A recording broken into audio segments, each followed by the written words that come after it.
அனைவருக்கும் வணக்கம். எதிர்நீச்சல் தொடர்கிறது சீரியலில் நாளைக்கு எபிசோடில் என்ன நடக்குதுன்னு தான் இந்த வீடியோவில் பார்க்க போகிறோம். எதிர்நீச்சல் தொடர்கிறது சீரியலில் ஜனனி வீட்டில் இல்லாத நேரத்தை பயன்படுத்திக்கிட்டு ஒரு ரகசிய பூஜையை நடத்த ஆதிகுணசேகரன் திட்டமிட்டு வராரு. இந்த பூஜையில் சக்தியும் ஜனனியும் கண்டிப்பாக கலந்துக்கணும்னு விசாலாட்சி வலியுறுத்துறாங்க. ஜனனியும் சக்தியும் வரலனால இந்த பூஜையை நடத்தியே தீரணும்னு கதிரும் ஞானமும் உறுதியாக இருக்கிறாங்க. ஆனால் இந்த பூஜையெல்லாம் ஜனனியை காலி பண்ண தான் நடத்தப்படுதுன்னு அறிவுக்கரசி சொல்கிறாங்க. இதனால் வீட்டில் இன்னொரு பிரச்சனை கிளம்புது. தன்னுடைய தங்கச்சியோட வாழ்க்கைக்கு நீதி கிடைக்காம நான் இங்கேருந்து போக மாட்டேன் அப்படின்னு அறிவுக்கரசி உறுதியாக இருக்கிறாங்க.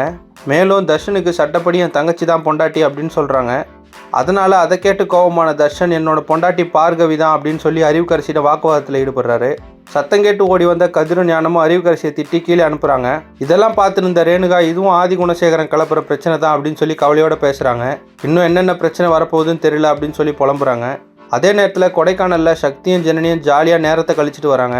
நைட்டு கேம்ப் ஃபயர் பக்கத்தில் உட்காந்துட்டு ரொமான்ஸ் பண்ணுவேன்னு சொன்னீங்க, ஒன்றும் செய்யலையே அப்படின்னு சொல்லி ஜனனி கிண்டல் பண்ணுறாங்க. உடனே சக்தி ரொமான்ஸ் செய்ய ஆரம்பிக்கிறாரு.